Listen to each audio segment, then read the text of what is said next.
नमस्कार दोस्तों, मैं गिला जाट सूचना सहायक CMH ऑफिस राजसमंद हाजिर हूँ आपके सामने फिर से एक नया वीडियो लेकर। आज के वीडियो में मैं वो बताने वाला हूँ जिसका आपको कब से इंतजार है।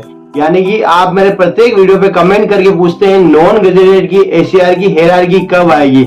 आज मैं आपको बताने वाला हूँ मेडिकल डिपार्टमेंट में कार्यरत नॉन गजेटेड कर्मचारी अपनी ACR कैसे भरे। पूरा प्रोसेस मैं आपको स्टेप बाय स्टेप बताने वाला हूँ। किस तरह से हायरार्की सेट करनी है, किन किन को आपको हायरार्की में लेना है।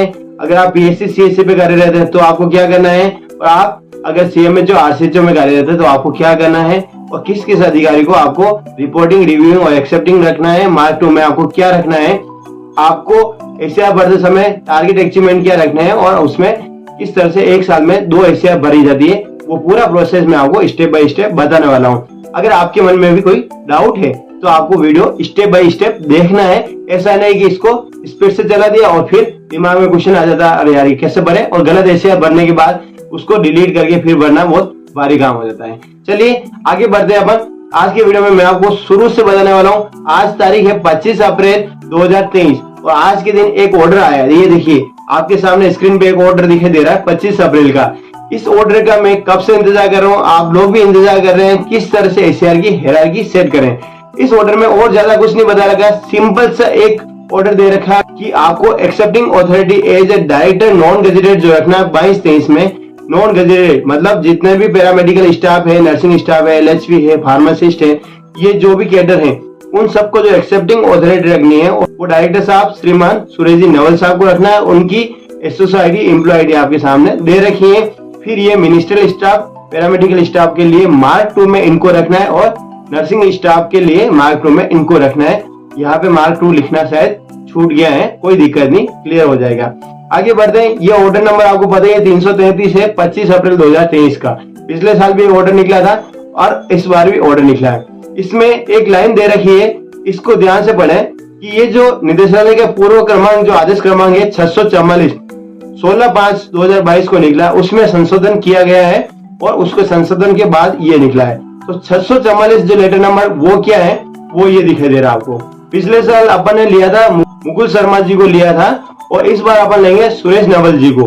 ठीक है, बाकी आपको देखोगे तो मार्क 2 में ये दोनों दे रखे हैं, जो इसमें भी दे रखा है, कोई दिक्कत नहीं। केवल मार्क 2 अथॉरिटी इस ऑर्डर में लिखा हुआ नहीं आया। आगे बढ़े अपन। आगे बढ़ने का मतलब क्या है, इसके अंदर आपको सारी चीजें दे रखी है कि 21-22 में अगर आपके सामने कोई भी रिपोर्टिंग ऑफिसर या एक्सेप्टिंग ऑफिसर सेवानिवृत्त यानी रिटायर हो चुका है, फिर भी उसको लेना है, आपको ACR में सेट करना है। और उसके अंदर क्या करना है कि आपकी वो ACR ऑटोमेटिक आगे पहुंच जाए, वो मैं भी आप बताने वाला हूँ। फिर यहाँ पे लिखा यदि कोई समीक्षक अधिकारी सेवानिवृत्त हो चुके हैं, ठीक है, और उसके स्थान पे नए ज्वाइनिंग हो चुकी है और उनको 3 माह मतलब 90 दिन हो चुके हैं, तो आप उनको हायरार्की में सेट कर सकते हैं। ठीक है, लेकिन अगर 3 माह से कम हुआ तो पहले वाले को ही रखना है, चाहे वो रिटायर हो चुके हैं तो भी उनको लेना है, जैसा कि पॉइंट नंबर 1 में बता रखा है। अगला पॉइंट क्या है, अगर वो रिटायर हो चुके हैं तो आप उसमें रिटायरमेंट लिखना है, और उसके बाद ये जो मेल ID दे रखी है इस पर उसको अवगत कराना है। उनका आदेश अगर आपके पास है तो वो भेज के और आपके ACR को ऑटोमेटिक आगे फॉरवर्ड करवा सकते हैं। ठीक है, इस ऑर्डर में इतना बता रखा था। उसके बाद ये ऑर्डर आ चुका है, इसके आधार पे अपन ACR भर लेते हैं ऑल नॉन गजेटेड स्टाफ की। तो उसमें आपको कुछ नहीं करना, पिछले साल का ऑर्डर देखना है और इस ऑर्डर को आपको ध्यान में रख लेना है। इसका आप स्क्रीनशॉट भी ले सकते हैं। ठीक है, आपने स्क्रीनशॉट ले लिया। अब आपको क्या करना है, ऑल नर्सिंग कैडर जिसमें ANM आ गए, नर्स ग्रेड 1, नर्स ग्रेड 2, ये सारे आगे हैं, और भी इसका पूरा लेटर है कौन ऑल नर्सिंग स्टाफ में आते हैं।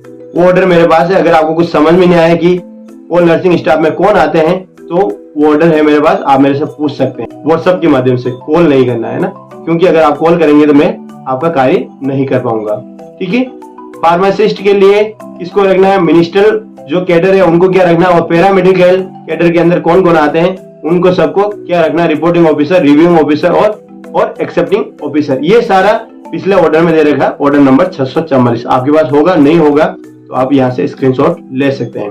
अब इसमें देखो सिंपल सा दे रखा है, रिपोर्टिंग ऑफिसर में आपको क्या करना है, अगर आप PSC पे कार्यरत है तो PSC इंचार्ज को ले सकते हैं, CSC पे कार्यरत है तो CSC इंचार्ज को ले सकते हैं, BCMO में कार्यरत हो तो BCMO इंचार्ज को आप ले सकते हैं।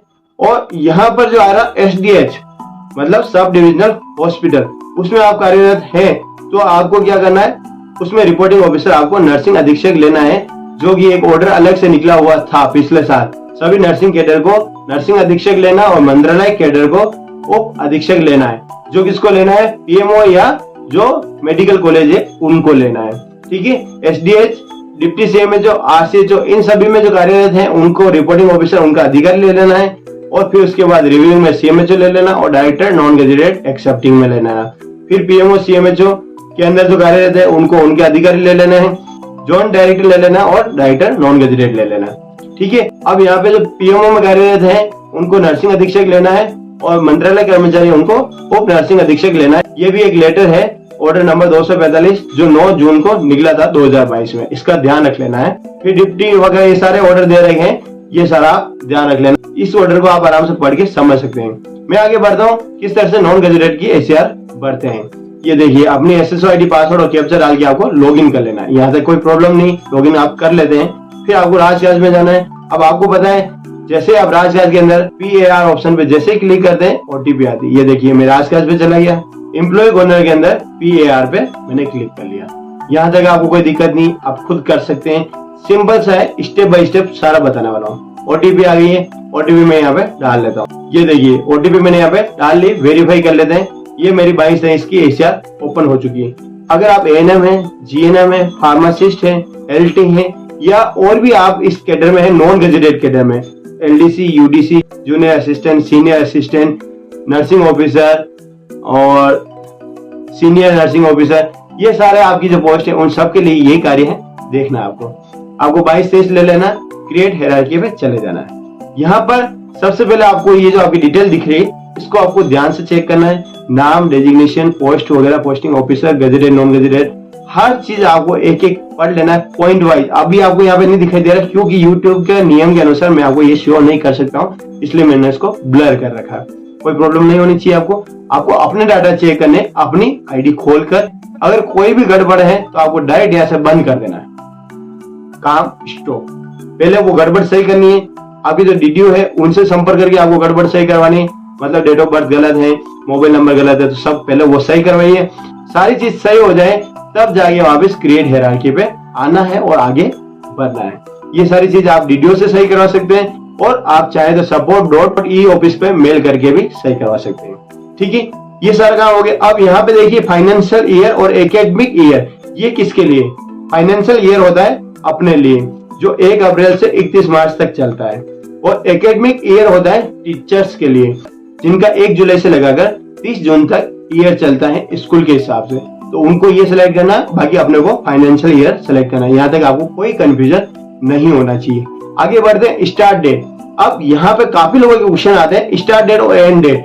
अब यहाँ पर आपको ध्यान रखना है, अगर आप एक ही ईयर में यानी कि ईयर 22-23 के अंदर अगर आप एक जगह से दूसरी जगह ट्रांसफर हुए, अब आप नर्सिंग कर्मचारी हैं, आप एक PSC से दूसरी PSC पे चले गए, एक CSC से दूसरी CSC पे चले गए, तो आपको 2 ACR भरनी पड़ेगी। अगर आप एक साल में 90 दिन 3 जगह रहे तो आपको 3 ACR भरनी पड़ेगी।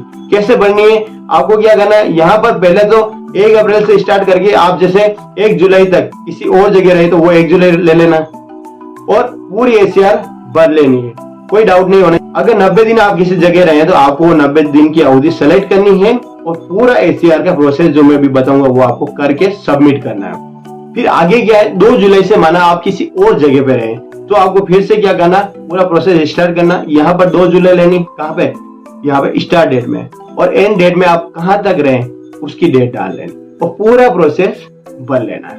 ठीक है, तीसरी स्टेप में आपको तीसरी जगह जहाँ रहे वहां से लगाकर वहां तक भरनी। ये तो मैंने डेट भरना बता दिया। अब आप कहोगे पोस्टिंग प्लेस अगर अलग अलग है तो क्या करना है, यहाँ पर ऊपर जो आपको ये डिटेल दिखाई दे रही है वहां पर पोस्टिंग प्लेस रखना अभी का, जहां अभी आप कार्य कर रहे हैं। अगर आपका पोस्टिंग प्लेस चेंज नहीं हुआ तो पहले वो करवाना है। ठीक है, यहाँ पर अभी का रखना है। फिर यहाँ पर क्या करना है, पूरा नहीं, जहां जहां आप रह के आए, मतलब 3 महीने आप कहीं रहे, मतलब 90 दिन आप कहीं रहे वो भरनी है। तो आपको क्या करना है, यहाँ देखो मैं तो हल्का सा ऊपर ले लेता हूँ, ये देखो यहाँ पर आपको मेडिकल डिपार्टमेंट ले लेना है और आपकी पोस्ट ले लेनी है, और पोस्टेड ऑफिस जहां आप पहले 90 दिन रह के आए वो यहाँ पे सेलेक्ट करके पूरा प्रोसेस भरना है। फिर आप कहीं और रह के आए तो वो यहाँ पे सेलेक्ट करना है। और लास्ट में जहां आप है वहां का पोस्टिंग प्लेस यहाँ पे सिलेक्ट करना। तीनों स्थिति में ऊपर जो है आपका पोस्टिंग प्लेस वही होना चाहिए जहां पर प्रेजेंट में आप कार्य कर रहे हैं अभी में। ठीक है, सिंपल स्टेप में समझा रहा हूं। अगर आपको फिर भी नहीं समझ में आया तो कोई दिक्कत नहीं, आप वीडियो को रिपीट करके समझ लीजिए। आपके पास वीडियो है तो आपको कोई प्रॉब्लम नहीं, आप चाहे जितनी बार रिपीट कर करके समझ सकते हैं। बोरिंग वीडियो है, आपको मजा नहीं आता है, लेकिन आपके काम की चीज है। यही एसीआर अगर आप किसी ई मित्र से भरवाते हैं या किसी ऐसे व्यक्ति से भरवाते हैं जिसको इस एसीआर को भरने का नॉलेज नहीं है, उसको भी एक बार आप पूरा बता के भरवा सकते हैं कि सर यहाँ पर ये लेना है, मैं इतने साल यहाँ कार्य किया था, उसका अलग बनना पड़ेगा और इसका अलग बनना पड़ेगा। ठीक है, तो अगर आप वीडियो देखेंगे तो आप ये सारा कार्य कर सकते हैं। कोई भी करेक्शन है, कोई भी प्रॉब्लम है तो आप मुझे व्हाट्सएप से पूछ सकते हैं, हो सकेगा तब तक मैं आपके व्हाट्सएप से प्रॉब्लम का सॉल्यूशन भी कर दूंगा। ठीक है, आगे बढ़ते हैं अपन। आगे अपन हायरार्की के अंदर। अब आप ये सोचेंगे मैंने पिछले साल एसीआर भरी, उसकी हायरार्की यहाँ पे ऑटोमेटिक आ जाएगी, तो नहीं आएगी, आपको करनी पड़ेगी, बननी पड़ेगी। तो सबसे पहले रिपोर्टिंग ऑफिसर में आपको लेना है। अगर आप पीएससी पे कार्यरत है तो आपके जो इंचार्ज है पीएससी इंचार्ज उनको यहाँ पे लेना है। सीएससी पे कार्यरत है तो सीएससी के इंचार्ज को लेना है, और बीसीएमओ में कार्यरत है तो बीसीएमओ इंचार्ज को यहाँ पे लेना है। ठीक है, सीएमएचओ वालों को सीएमएचओ लेना है, लेकिन पीएमओ वालों को नर्सिंग अधीक्षक लेना है। पिछला जो ऑर्डर है ये ऑर्डर उसके आधार पर। ठीक है, तो रिपोर्टिंग ऑफिसर आप ले लोगे। यहाँ पे सेलेक्ट करके बताऊं, देखो यहाँ पे सेलेक्ट कर लेते हैं। यहाँ पे आपको ऑल पे जाना है और यहाँ पे एम्प्लॉय आईडी डाल देनी आपने रिपोर्टिंग ऑफिसर की। अगर आपको लगता है मेरे रिपोर्टिंग ऑफिसर की एम्प्लॉय आईडी मेरे को पता नहीं, तो आप नाम डाल दीजिए जिसको आप यहाँ पे सर्च आसानी से कर सकते हैं, उस एम्प्लॉय आईडी का यूज कर सकते हैं। ठीक है, फिर आगे देखेंगे तो यहाँ पे रिव्यूइंग ऑफिसर में जो पीएससी सीएससी और बीसीएमओ वालों ने लिया है उन सबको यहाँ पे सीएमएचओ साहब को लेना है, और सीएमएचओ आरसीएचओ में जो कार्यरत हैं उनको यहाँ पे जेडी साहब को लेना है। कोई दिक्कत नहीं होनी चाहिए, मैं एक एक चीज स्टेप बाय स्टेप बता रहा हूँ, ध्यान से सुन लेना है कि जो पीएससी सीएससी बीसीएमओ में कार्यरत हैं उनको यहाँ पे सीएमएचओ साहब को लेना है, किसमें, रिव्यूइंग ऑफिसर में। ठीक है, और जो सीएमएचओ आरसीएचओ डिप्टी सीएमएचओ में कार्यरत हैं उनको यहाँ पे जेडी साहब को लेना है, क्योंकि सीएमएचओ ऊपर अपन ने ले लिया है। फिर एक्सेप्टिंग ऑथोरिटी के अंदर इस ऑर्डर का यूज कर लेना है। इस ऑर्डर में एम्प्लॉय आईडी आपको दे रखी है, ये एम्प्लॉय आईडी अगर आपको चाहिए तो मेरे वीडियो के डिस्क्रिप्शन में भी मैंने दे रही, आपको वहां से कॉपी करनी है और यहाँ पर सर्च में जाके और पेस्ट करके और क्या कर लेना है, सर्च कर लेना, डायरेक्टर साहब का नाम आ जाएगा और ओके कर लेना। ये हो गई हायरार्की की बात जो अपन यहाँ पे सेलेक्ट कर लेंगे। यहाँ पर जो देखो ये मेन चीज है, अगर आपके कोई डायरेक्टर साहब सीएमएचओ साहब जो रिटायर्ड हो चुके हैं तो आपको उनको नाम तो जरूर लेना है, लेकिन उसके आगे यहाँ पर डेजिग्नेशन में आपको लिख देना रिटायर्ड। क्या लिख देना है, रिटायर्ड। ये चीज ध्यान रख लेनी, ताकि क्या होगा, वो जो आपकी एसीआर है वो ऑटोमेटिक आगे पहुंच जाएगी। और अगर आप कुछ नहीं लिखते हैं तो भी आपको घबराने की जरूरत नहीं है। 30 दिन के बाद आपकी एसीआर ऑटोमेटिक एक्सीलेट होकर नेक्स्ट ऑथोरिटी के पास चली जाएगी। ये आपके लिए खुशखबरी। इसकी टेंशन आपको हमेशा रहती है कि यार कहीं ऐसा नहीं हो कि मैंने उनको सेलेक्ट कर लिया और वो रिटायर हो गए तो उनकी आईडी से एसीआर कैसे फॉरवर्ड होगी, तो वो 30 दिन के अंदर ऑटोमेटिक फॉरवर्ड होकर आगे चली जाती है। इसकी भी बड़ी प्रॉब्लम होती है।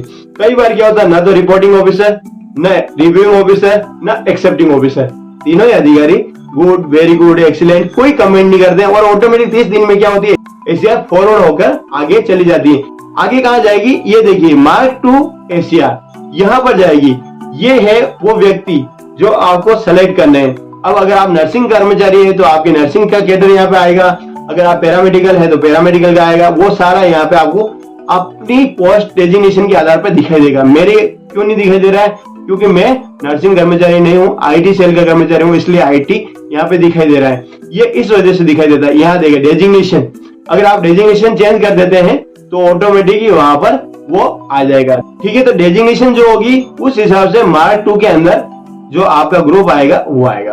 अब आपके एसीआर बाई चांस तीनों ही अधिकारी से ऑटो एक्सीडेंट हो गई 30 दिन में और मार्क 2 के पास गई, तो मार्क 2 को एक डीओपी का ऑर्डर है, उसके अनुसार पिछले 3 वर्ष की एसीआर को देखते हुए ग्रेडिंग देनी है। उन 3 वर्ष के एसीआर में उनको क्या मिला, एवरेज गुड मिला, वेरी गुड मिला, एक्सीलेंट मिला, वो मार्क 2 उसमें सेलेक्ट करके और आपके पास भेज देता है। वो आगे की बात है। जो पिछले साल आपने 21-22 की एसीआर भरी उसमें आया होगा, आप देखना सभी अधिकारी ने आपको ग्रेडिंग दी है। किसी अधिकारी ने ग्रेडिंग दी या नहीं दी तो भी आपको कोई टेंशन नहीं, उसमें आपको उस पे यस करके और रिटर्न टू एस्टेब्लिशमेंट कर देना है। अगर कोई नेगेटिव मार्किंग नहीं हुई। अगर आपकी एसीआर में नेगेटिव मार्किंग होगी, मतलब आपकी कोई कार्रवाई पेंडिंग है, ऐसा कुछ है, या अधिकारी ने कुछ लिख दिया, नोट लगा दिया, तो उसको देख लेना है और फिर आपको भेज देना है। बोरिंग हो रहा है, आगे बढ़ते हैं अपन। यहाँ पे आप क्या करेंगे, मार्क टू अथॉरिटी आपने सेलेक्ट कर लिया है, फिर आप क्या करेंगे, सेव एंड इनिशिएट पे क्लिक कर देंगे। जैसे सेव एंड इनिशिएट पे क्लिक करेंगे, पार्ट नंबर 1 यहाँ पर ओपन हो जाएगा। ठीक है, तो अभी मेरा ओपन क्यों नहीं हो रहा है, क्योंकि मैंने ये सारी चीजें नहीं भरी। तो मैं इसको भर लेता हूं ताकि पार्ट नंबर 1 ओपन हो जाए। ये देखिए मैंने पार्ट नंबर 1 भर लिया है, सेव एंड इनिशिएट पे क्लिक कर दिया है। सारी चीज भर ली मैंने, सेव एंड इनिशिएट पे क्लिक कर दी, पार्ट नंबर 1 में आ जाते हैं। अब आपको लगता है यार आपके अभी वर्क तैयार नहीं है, कोई भी आपको एरर आ रही है, तो कुछ नहीं करना, यहाँ पर एक अक्षर कुछ भी लिख दिया और उसको सेव कर दो, आपकी एसीआर सेव हो जाएगी।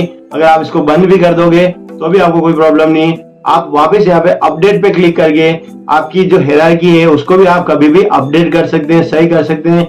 और जैसे अपडेट पे क्लिक करेंगे, पार्ट नंबर जो है वो 1 वापस आपके सामने ओपन हो जाएगा। अब यहाँ था एब्सेंट रीजन। अगर आप कभी अपनी एसीआर भरते समय एब्सेंट रहे, यानी कि एब्सेंट का मतलब क्या हुआ, आपकी सैलरी आपको नहीं मिली है, तो आप यहाँ पे कब से कब तक आपकी सैलरी नहीं मिली, उस एब्सेंट का रीजन डाल सकते हैं। नॉर्मली यहाँ पे क्या होता है, जो अनुपस्थित रहे वो अवधि डालनी जिसमें आपको सैलरी नहीं मिली। ऐसा नहीं आप सीएल ले ली 15 दिन की, वो डाल दें, पीएल डाल दें, मेडिकल लीव डाल दें, या फिर जो आपको पैतृक अवकाश मिलता है, मातृत्व अवकाश मिलता है, वो डाल दें। उसकी जरूरत नहीं रहेगी। यहाँ पर केवल वही डालना है जिसमें आपको सैलरी नहीं मिलती, वो अवधि यहाँ पे डाल लेनी है, मतलब आप एब्सेंट रहे। की रिजल्ट एरिया एएनएम का होता है, उनको टारगेट दिया जाता है, वो यहाँ पे जरूर भरें। फिजिकल फाइनेंशियल भर लें, और अगर डॉक्टर वगैरह है तो वो इंचार्ज है तो उनको वो बनना पड़ता है इंचार्ज के हिसाब से। बाकी नॉर्मल कर्मचारियों को ये नहीं बनना, उनको टारगेट नहीं मिलता है। नाइट स्टे, आप अगर अपने कार्यालय को छोड़ के 15 किलोमीटर दूर कहीं और रहते हैं तो यहाँ पे यस कर लीजिए, नोटिस आपके घर पे पहुंच जाएगा। और अगर आप नहीं रहते हैं, आप हेडक्वार्टर पे रहते हैं, छोड़ना नहीं चाहिए, नियम के हिसाब से 15 किलोमीटर दूर आपको जाके नहीं रहना चाहिए, आपको हेडक्वार्टर पे रहना चाहिए। तो यहाँ पे हमेशा नो ही रखना है। फिर यहाँ पे have you undertaken annual checkup, जो भी कर्मचारी 50 साल से ऊपर हैं उनको एक मेडिकल सर्टिफिकेट है, मेरे पास अवेलेबल है, आप मुझे व्हाट्सएप से मंगवा सकते हैं, मैं आपको व्हाट्सएप पे भेज दूंगा। वो यहाँ पे आप किसी डॉक्टर से साइन करा के यस करके और भर लेना। उनको बनना है जो 50 साल से ऊपर है। एक बार सर्टिफिकेट बनाओगे वो 3 साल के लिए वैलिड रहता है। 50 साल से आप कम है, यानी कि आप यंग है, तो आपको बनने की जरूरत नहीं है, यहाँ पे आपको नो कर देना। ठीक है, फिर यहाँ पे आपको अपना वर्क लिख लेना है। वर्क हर कुछ नहीं लिखना है, मैंने इस साल ये किया, मैंने इस साल वो किया, मैंने इस साल ये किया, ऐसा नहीं। आपका जो वर्क चार्ट है वो क्या है, उसके आधार पे आपने क्या काम किया उसको देखते हुए काम लिखना है। फिर उसके बाद आपका वर्क चार्ट हो गया, उसके बाद लास्ट में लिख देना है all other work given by higher authority. ठीक है, इसका मतलब क्या हुआ कि आपके जो अधिकारी ने आपको दूसरे कार्य दिए वो भी आपने किए। ठीक है, बाकी आपका जो मेन कार्य वो आपको यहाँ पे लिख लेना है, फिर यहाँ पे सेव कर लेना है। अब सेव करने के बाद आपको क्या करना है, डायरेक्ट सबमिट नहीं करना है, उसके पहले प्रीव्यू कर लेना है। प्रीव्यू करने के बाद आपकी एसीआर पूरी आपके सामने खुल जाती है, उसका प्रिंट निकाल के आप रख लीजिए। आपने प्रिंट निकाल के रख लिया, पढ़ लिया, अगर आपको कोई भी डाउट लगता है इसको तुरंत क्लोज कीजिए और यहाँ पे भी जाके आप क्लोज कर दीजिए, आपको भरने की जरूरत नहीं। पहले सुधार कीजिए और सारी चीज सही हो तो फिर वापस उसको सबमिट करना है। अगर आपको लगता है मेरी सही है तो प्रीव्यू किया, प्रिंट निकाल के आपके पास रख लिया, सारी चीज कंप्लीट करने के बाद फिर आपको यहाँ पे सबमिट पे क्लिक कर लेना। अभी मैं नहीं करूंगा क्योंकि मैंने अभी पूरा भरा नहीं। ठीक है, तो आज के लिए यहीं तक। आप मेडिकल डिपार्टमेंट में हैं, वीडियो को आप लाइक नहीं कर दें, मुझे पता है, कोई बात नहीं। मिलते हैं एक नए वीडियो के साथ, एक नई प्रॉब्लम के सॉल्यूशन के साथ। तब तक के लिए जय हिंद, जय भारत।